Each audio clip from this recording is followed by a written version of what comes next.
What's going on, Kenfo? Welcome back. Welcome back. Key to the City podcast, season 3, kicking off a brand new season. I appreciate everybody that supported me through the first season. Whatever you did, like, share, comment. It don't matter. Told your best friend, your homeboy, your homegirl. I appreciate it, man. You didn't have to do it, but you did. And we're back for another season, man. It feels so good. It's been a tough past 2 years, and it don't seem like it's letting up. But hey, we just got to keep pushing forward, keep our mental strong, and everything gonna be all right.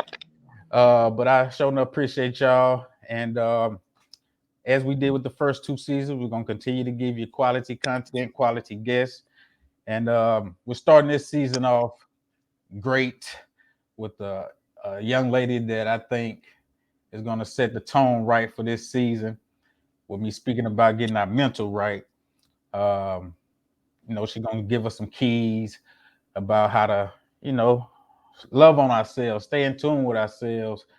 Because if you can't control this thing up here, man, it can get out of control, and some paths you don't want to be taken down. So we're gonna find out more about that, more about her, and y'all know where to go to always support the website, Key to the City podcast on all platforms. We sure enough appreciate you. But without further ado, our first guest is a licensed clinical psychologist with over a decade of mental health experience and a passion to serve underserved communities, which we need more of. We have there's a lack of resources or lack of access to those resources. So she definitely helps serve those communities. She's the founder of Centered on Healing, that's located in Ocean Springs, Mississippi. Uh, she has a physical location, so if you're down that way, check her out. They operate under the acronym COHE. Is that correct? That's it. All right. And COHE is a client-centered, solution-focused mental health and wellness resource providing services to individuals, couples, families, and they use a holistic approach, which I love. And their mission is to see their clients whole, healed, and healthy. We love it. She's a major advocate for mental health for Black men, which I am, and I definitely support that wholeheartedly. So we appreciate her. And lastly, but not least, she's a published author of the book An Ishmael Situation. We'll find out more about that. We got a lot to talk about, so let's get it on, ladies and gentlemen. Without further ado, welcome to the city, Dr. Tiyahri Wilson. How you doing, Queen? Hey, thank you so much for the amazing introduction. How are you? Oh, I can't complain. I'm honored to have you. I Thank feel you so blessed. much. I feel absolutely blessed to be a part of the work that you're doing. And again, I appreciate the invitation. No doubt, no doubt. We appreciate you. How's your day going so far?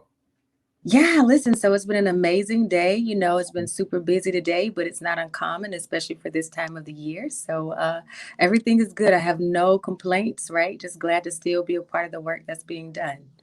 Love to hear it. Love to hear it. Now, you originally from Mississippi? I am originally from Gulfport, Mississippi. Born and raised. Born and raised. That's right. I don't spend enough time on the coast. I should. I'm from the Jackson area, Yeah, yeah. Jackson metro area, but we all love the coast. Even though y'all get beat up every year, the weather, we love it down there. Don't we? Right? We do. Mhm. We do. I love the coast. The coast is home. Born and raised. I mean, I'm out in Houston now, but I do love the coast. So Stop it. yeah, That's where I'm uh-huh. located. Yeah. Houston is home for me, but I'm just from the Gulf Coast. Yeah. Hmm. Okay. So I think that's another way you came across my radar because I'm located in Houston as well. Hmm. Um, and that's crazy because I wasn't born in Mississippi, but I was raised in Mississippi. So, Yeah. and I'm in Houston as well. Shout out to Mhm. the Mississippi folks. What That's school right. did you attend? Which school, as in which high school in Mississippi? Is that what Yeah. you're asking? Yeah, Hmm. I graduated from Gulfport High, class of Gulfport High. 2000. Yeah. Uh-huh. And how about college? So, well, I've been to several institutions. I started out at University of Southern Mississippi. So I graduated from USM in Hattiesburg. I went on to get my graduate degrees from North Central. Hmm. Um, University, and then Southern New Hampshire University out on the East Coast. So, and I also have an associate's degree from Mississippi Gulf Coast Community College. So, shout out to them because they really gave me some amazing foundational things to help launch me and get me to where I am today. So, Love it. lots of colleges under my belt. Shout out to all those institutions. She Yeah. was about them books. What inspires you to pursue a path of mental advocacy? Man, so really, I would really say it probably is just from just seeing a need. You know, the need Hmm. for mental health advocacy is all around us, especially in our communities. I would say for me, just personally, I had a father that I lost to suicide when I was 8 years old. So that was Sorry to hear extremely that. impactful. Mm. Thank you so much. I appreciate that. But it had a tremendous impact on my life and on my upbringing. I came up in a really strict home. My mom raised me in the Pentecostal church. I was a little Kojic girl. And so my faith was a Mm. real, a really big part of my upbringing. But I saw a lot of brokenness still, like all around me, all in ministry, in my own home. And I knew that there was a disconnect, there was something missing, something beyond the faith, just, speaking positive and believing God and prayer and fasting and all these things. But people still were broken, still were hurting, still had a need, were still suffering from depression, anxiety, suicidal ideation, etc. And although in my formative years, I didn't really have the language to put around what I was seeing, I still had enough knowledge and understanding to know that something was missing and something was wrong. Right. And so my quest to kind of figure out where that disconnect was and why people were proclaiming a healing and a wellness that they weren't really demonstrating fruit for Hmm. caused me to just kind of seek out what else needs to be done to help my own people. So that's kind of how the process started. Now, as far as your professional background, did you immediately um, open centered on healing, or did you start at a few clinics first? Yeah, absolutely. So I Mhm. originally started off, of course, when going through a program at USM under supervision and training, working from that perspective. That was my first experience in mental health. My first training was through that supervision and going through the graduate program. And then from there, I worked for a series of institutions, some nonprofits, and then I spent the most amount of time doing community based therapy and providing community based services, which is basically like a contract therapist going into the home and providing therapeutic services for people who are in underserved communities who maybe didn't have transportation, the means to get back and forth. So we would bring our services to them. And so that was in the New Orleans, Slidell area, over in New Orleans East and those parts where I was able to provide those services. So it wasn't until COVID where I finally made a decision. I was working for a nonprofit in Mississippi at that time, and Mhm. they could not sustain because of of course everything that was going on with COVID. It really shut down their business. And so I said, this is a time for me to go into full-time practice for myself, get back to Love it. work for myself so that I can continue to provide these services to people. But now, as many people are aware, able to do it through means like telehealth and Zoom and things like that, Hmm. so that people can still get the services. I also, unfortunately, witnessed a lot of clients that we had been working with for quite some time begin to regress. Hmm. They were going backwards. They were losing the progress that they had made over the years. And then for some, they were experiencing what we call some comorbidities, right? So if they already had one diagnosis, the anxiety, the depression around COVID, the COVID apathy, adjustment disorders, etc., were beginning to exist, right? The symptoms of Hmm. additional mental illnesses were beginning to show up in a lot of people's lives because everything around them was just out of control. So for me, I felt compelled to really get in there and do something and really try to be effective and help the people who needed it the most. So that's how I kind of went about launching Centered on Healing. And I was like, hey, let me get myself out here and get to work, get it done. So that's how Centered Love on it. Healing We came about. definitely need it. When it comes to those underserved communities, are Hmm. they uh, majority people of color? Yes. Uh huh. Yeah. I'm sure you've heard that, mental health, mental illness, that's always been like taboo in the Hmm. black community. Hmm. Just pray about it. Right. That's Right. usually the advice we get. Right.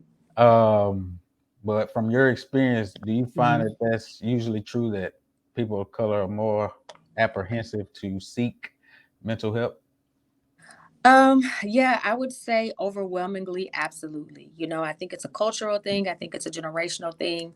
I believe that we are people who just generationally that we have been taught to rely on our own strength. That to seek out help from a licensed clinician, anything as it relates to mental health is considered kind of a sign of weakness, right? Mhm. You're soft, you're weak. You're doing what Okay. the other people do, Mhm. that we don't do that, and Right. it's kind of just been rooted in a lot of misinformation. And so what it did was it really was, it created a barrier for us. It kept us, um, it denied us access to tools that were available to us for our wellness, for our healing, for our wholeness, right? For our improvement, for our promotion, mentally, emotionally, and socially. And so Mhm. we've missed several years on the benefits of mental health because of misinformation, because of certain cultural stigmas associated with Mhm. mental health. But a lot of that was because we just didn't really know the benefits of accessing these tools. And then in a lot of our communities, it just hasn't been available, right? That's the Mhm. first thing. It hasn't been available. And then secondly, for us, we typically are very much distrusting of people who don't look like us. We don't really feel safe in a lot of instances being vulnerable around people who don't look like us, right? Facts. And Facts. so when you don't have clinicians in your communities that look like you, then that also creates an additional barrier because you're now even more reluctant to go and sit down and have a conversation with the people that you've been taught not to trust your Mhm. entire life. So that's the second thing. And then finally, as you mentioned about prayer, just pray about it, just pray about it. Again, that is a misconception. I tell people, especially people of faith, that therapy is a tool that God has given us, right? For our Mhm. wholeness. All right. Healing is not enough. When the Bible talks about, Jesus speaking to the woman and telling her to go and to be made whole, there is a process to wholeness. When the scripture says to let this mind be in you, which was also in Christ Jesus, Mhm. there's a work that you have to do in order to have that mind. And no matter what faith you are, whether you're a Christian or a person of a different faith, at the end of the day, in order for you to be whole, in order for you to be well, in order for you to be healed, there is a mental work that all of us are absolutely required to do in order for us to get there. And Mhm. clinicians are trained with the tools, the treatment plans, and the strategies to get all of us to that place. So yeah, We need to take advantage of it. we got to take advantage of it. It's here for us, for our wellness. What inspires you to kind of like hone in on black men? Uh, it's rough out here, and speaking from a black male's perspective, Yeah, uh, just from the aspect of, especially if you have a family to provide for. yeah. So, from the aspect of having a family to provide for, you got that pressure, Hmm. um, which that's added pressure because now we're in an environment where COVID is disrupting a lot of businesses. So people can't. Hmm. So let's say you're out of work, so you got that pressure, but you know you have a family to provide for. Uh, and then speaking from a male's perspective, like that's like the ultimate blow to your like your spirit, your ego, when you can't provide because society has told you that's kind of Hmm. like the foundation of being a man. Yeah, your value is rooted Um, in your ability to provide. Hmm. so, but you're not, you don't feel that you can be vulnerable enough to express the frustration that you're dealing with. So that's Hmm. added pressure Hmm. and stress onto, Hmm. Hmm. the mental battles that you're already facing. So I'm glad that you decided to like hone in on this, uh, the black man, because Yeah. we definitely need it. Mhm. Um, just tell me what inspired you to go down that path. Yeah, so I want to bring some clarity to it. So, in my practice, I specialize in working with Black men and women. Okay. I do have all of my clients are typically at 100% right now. They're Black men and women. Some are professionals, some not professionals. But when I work specifically with Black men, or what has allowed me to really hone in as it relates to a specialization with that specific demographic, is again, for one, I shared with you earlier on how I lost my father. I Mm-hmm. lost my father to suicide. My father was in the Air Force. He worked for DuPont. He was an environmentalist. He was educated. He He was had been in the military. He pretty much come from a good family. He was involved in the church, and so from the outside, although he did have a plethora of other issues, from the outside looking in, it would seem that he really had everything together, Yeah. right? Yeah. Everything was, it was good, right? Mhm. Wife, kids, great career, etc. Blah blah blah. And so when you have someone, which is very much what you describe, when you have these black men who feel trapped, who do not have a safe space where they can be vulnerable, where they can have hard conversations, when they do not have a space where they are understood, where they're heard, right, where they're not judged, when Mhm. they do not have a space where they can really work through their issues with someone who really can kind of understand and relate, not as a black man, but just the science behind the experience, the psychology behind the experience, and help to create a plan, right, to help them navigate those spaces, navigate those seasons, then you're going to have the kind of results like that was experienced by my own father, which is a generation of men or a group of men who give up.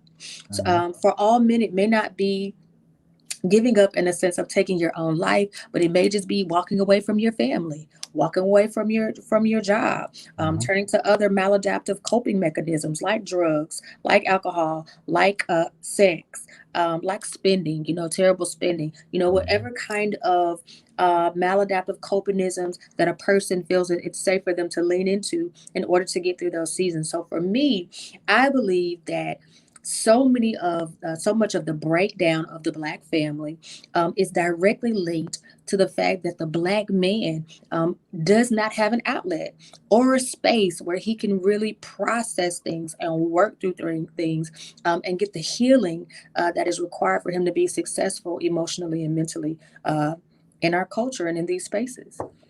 So, And it was funny to me because when I went through a rough patch in my life, because I've always been one of those brothers who like, how can somebody take their own life, man? That's weak, mm-hmm, especially if they mm-hmm, got a family. How could you do that to your kids? mm-hmm, But when I've like hit rock bottom, which I felt was rock bottom in my life, mm-hmm, and you play with the idle mind, yeah, the thoughts that run through your head, you like, especially if you got life insurance, yeah, you're like, they might be better off without me. mm-hmm, So that mm-hmm, made that I changed my thinking when it came to that. And mm-hmm. you never know.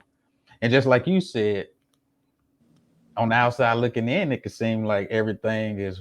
I may want to switch my life with this person, but you're not. Right. So it's just amazing how that works. So Mm-hmm. I thank you for going into detail about that. And we need it, fellas. Y'all need to take advantage of it. It's not weak to express yourself, man. I know some of y'all want to cry right now. Just go outside and holler. Uh, but so when Yeah. it comes to Kohe, Mm-hmm. briefly describe like what's your healing process there? Is Well, it that's. tailored to each client? I'm sorry. Say that again. Say that Is it again. is it tailored to each client as far as the Oh, approach? oh goodness, yeah, absolutely. So it's really hard to talk about the healing process because it is very much specific to the individual's need. Mm, There's no cookie cutter way. There's no one fits all process. That's why we develop treatment plans. That's why we go through an entire intake process with individuals to really get an understanding of kind of where people are and what their goals are. Where are you trying to get to? What is it that you are finding yourself struggling with, and how is it impacting your life? How is it impacting your relationships? How is it impacting your ability to have stability in your life, whether it's economically, mentally, socially, physically, even? So that's why we kind of take a holistic approach, because we like to look at everything, all of the factors that may be impacting a person's mental and emotional wellness. And so the plans they're holistic, they're always holistic, and they are client centered. So it's really about that person. We try to move things along a pace at a pace that's comfortable for clients. And sometimes I notice that with men, it may take a little while longer than mhm, it does with other clients to really get men to feel safe to open up, especially if it's new for them, Mhm. especially if it is an experience that they're not accustomed to, or if they're not accustomed to it consistently. Maybe they were able to kind of um, have that with a parent that passed on, or a grandparent, or a friend, or a colleague. Whoever that person is to them, whoever has been that safe place in one season may not be a part of their life in this current season. And so sometimes it just takes a little bit of time to kind of get them to the place where they can open up, and they can be vulnerable, and they do know, hey, there's no judgment here. This is about you. All of this entire experience is about you. It's about your wellness, and it's about helping you to break with certain dysfunctional patterns, and ways of thinking and ideologies that don't benefit you, that don't build you. And so ultimately, what we strive to do is, we lay things out, but ultimately we want clients to be able to see it for themselves. Mhm. Essentially, we want you to be able to see where the issues lie through that process of conversational talk therapy, or whatever kind of other strategies, or tools that we employ in session and out of session, so that there is an understanding of where they are, and for them to be accepting of where they are, but also willing to do the work to break with the things that don't benefit them. So it's a process again, and it's really just customized for each client. I love it. Please take advantage. Everybody, take advantage. Um, what is? I know it's a technology-driven world. What are Yeah. some mental health apps that's available that can help us as well? Oh, well, I don't mean to toot my own horn, but as of October the Suited. coming October the 10th, Okay. you can access the Therapy University app. That's our app that we're launching on next month. I'm super excited about it. There will be tools, there will be resources, there will be all kinds of videos teaching on certain topics, etc. Therapy University launching on 10/10/21. So I don't know if I really want to share anybody else's app today. But No. there are apps there, and I will say to you that if you do go to the link on my page or on my Instagram that's listed here, Mhm. there is a link that gives you a list of about 10 apps that are extremely beneficial for Black people, that are directly related to mental health and wellness. But again, on 10/10/21, Therapy University app will be launching. There will be a lot of connections to additional resources in your specific communities. Mhm. On that app, there will be trainings available, kind of just like tutorials, I guess I should say, less more so than trainings, but little tutorials on how to overcome certain things, how to address certain things. Lots of talk around boundaries, self-care, identity, lots of things around identity, because that's an area that a lot of the Black men who do come in um, deal with, is Mhm. identity, and not allowing the I believe culture it. to Mhm. dictate to them their worth, or tell them who they are, or tell them Mhm. who they can be or they can't be, put certain limitations around them, and really allowing you, or teaching you, kind of guiding people on how to show up as their authentic selves in spaces Mhm. unapologetically. So I'm super excited about that. I love that. And the thing, Yeah. another thing that I love about therapy sessions is that unbiased feedback that you get. Mm-hmm. Because Yeah. sometimes your family members or your friends, Mm-hmm. they'll tell you things that you want to hear, or something Mm-hmm. that will help you get through. Where I feel like you can be more transparent Mm-hmm. uh, through therapy. Mm-hmm. So, with you providing all of this help for others, Mm-hmm. how does one seek help for themselves, such as you? Yeah, so every clinician, every therapist that's worth their salt is going to tell you that they have their own therapist. There we So go. I'm a therapist with a therapist. I also have mentors that I've walked with very closely for the almost the last decade, who also provide support for me. And so I have my own sessions as when I need those. And I also am a very big supporter and proponent of boundaries and self-care. So that's really how I kind of keep it together. I'm okay clearing my schedule when I need to. Hmm. I try to take mini vacays often, so about once every 3 months. Hmm. I don't overschedule myself. I'm okay with telling people no, not this time. I can't make it. I won't do it. As a matter of fact, there's someone where I was supposed to be in Mississippi tomorrow for Mhm. something, and I will not. I want to be there with all of my heart, but I can't do it. I just can't do it. And so I'm okay with offending people with my no, my not right now, my Yeah. I can't do it, my I won't do it, my I ain't got it, or even if I do, Mhm. you can't have it. Right. I need to get better with that, man. I swear, because I wear myself out trying to appease everybody.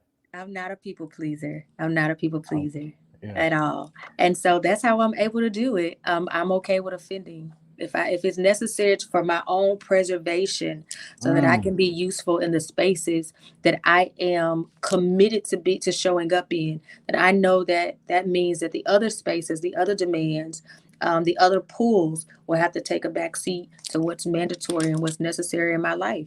Like, for example, I'm a mom. I have two Mhm. daughters, they're 16 and 17. And so there's priority there. And Mhm. the people who are meant to be in my space will understand that. And those who aren't one and won't understand it. And I'm okay with both. Either way, it's cool with me. I So that's love how it. Check it and Mhm. respect it. Right? Set your boundaries and move on. Right, right. Get these That's basically boundaries. what she's telling you. Now, as we said in the beginning of the introduction, this queen is multi-talented. Tell us about the Arthur side of you, an Ishmael situation.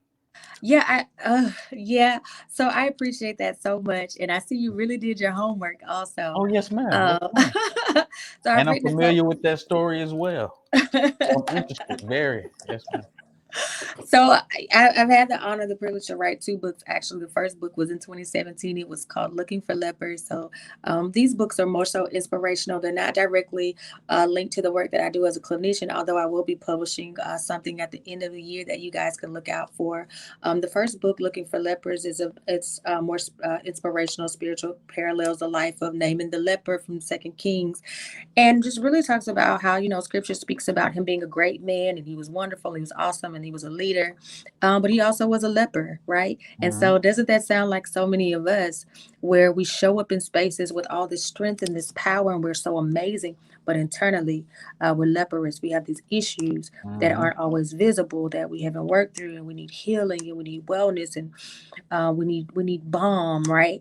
And people don't typically care as long as they don't have to see the symptoms of our issues, right? Right. As long as we show up and it benefits them, people don't care a lot of times. And so that particular read really speaks to that and really holds people who are in like ministry circles accountable for how they exploit people for their gifts and their talents, and they don't really minister to the whole man, the whole soul, right? They're not dealing Hmm. with their mental health issues or whatever their leprosy may be. And then an Ishmael situation, it's more so about just waiting, being patient, believing for what you prayed for, what you asked for, and not settling for Ishmael if God promised you Isaac, if you're familiar with that story in the Hmm. scripture. And so that's really what that speaks to. But I'm super duper excited about the next publication that's coming out in December, which will be Sex, Sin, and Shenanigans. Uh And so oh. that That sounds like something I want to read right there. and so that conversation is more so about the comfortability of having the conversation of sin and sex in the church, and why so many people hide things in ministry, and really just compelling people to work with a therapist, seek Hmm. help outside of the four walls of the church, because there's tool, resources, and help available, and you don't have to be ashamed about where you are or what you need. So I'm glad you mentioned that. Uh, mhm. One last question. Do you believe that uh, our faith, whatever a person's faith is, can add to our mental health issues? Absolutely. Okay. Yes, especially if you come from a very rigid denomination. So, like Hmm. even in my own case, coming up in Pentecostalism, and then going from being Kojic to apostolic, it was very strict, very strict. Hmm. And not to just call out or point at those two particular denominations, but in a lot of religious circles or denominations, there's a lot of shame, there's a lot of Hmm. guilt, there's a lot of embarrassment. You don't know how many people come to me and say, I was scared to come to you because I didn't want God to think I didn't believe in Him, or my faith was weak, or what have you, or I'm battling with this thing. I have a problem with pornography, but I can't go to my pastor because I'm a leader, I'm a minister, or I'm a this, or I'm that, I'm over the choir, or whatever it is, or Mhm. whatever their issue is, their thing that they are up against. Sometimes their faith or their belief system or their religion can actually more so hinder than help them in taking the Mm. steps necessary for them to experience wellness. So, That's absolutely. real. Hmm. That's real talk. I Yeah. appreciate you said that. I hope Yeah. y'all took note out there. That's a major key, major key. Yeah. A lot of Um, shame and guilt. so how can people reach out to you, keep up with you, follow you, check out Kohi, everything? Let's get your Yeah. Yeah. Yeah, really easy. You can find me on Instagram at Therapy with Tiyahri, Mhm. Tiyahri. Therapy with Tiyahri. You can also go to our website, which is there's two. There's therapyuniversity.org, which talks more about the launching of the app, and then there is centeredonhealing.com, I believe. Mhm. Sorry, there's so many to remember right now. You Understood. can go to the website. You can book a free consultation if you just want to have a conversation about what we offer. If you're looking for referrals, perhaps you're a Black man who prefers a Black male therapist. I have lots of connections there as well. I'll be happy to assist. We don't take it personally if you decide, not to work with a woman or with me or what have you. But that's the best way to reach out and to follow and keep up with what's going on with myself and the work that we're doing at Kohi. Love it, love it. Y'all take advantage. Support this queen by supporting yourselves. Um, that's all. We all could use some help, Yeah. some way, shape, form, or fashion. Hmm. Um, and it's a great process. I think it has healing properties, and you don't know till you try it, man. It don't make you weak. Absolutely. So, Queen, we appreciate you stopping through the city to give us more insight behind Mhm. mental health Mhm. and mental therapy. We support you in all your endeavors. Thank you. Continue to wish you big things in the future, and we thank you for being such an asset to the community. We surely need you out here. Need more like ya. Absolutely. Absolutely. Thanks so much for having me. Yes, ma'am. So, I hate to leave y'all this episode, but we done took up enough of her time. This has been another episode of Key to the City podcast. I'm your cousin Keone G. She is the Queen, Dr. Tayari Wilson. Dr. Tayari Wilson. And we appreciate her for stopping through. We'll see y'all next week. Peace, love, and happiness. We're gone. Thank you.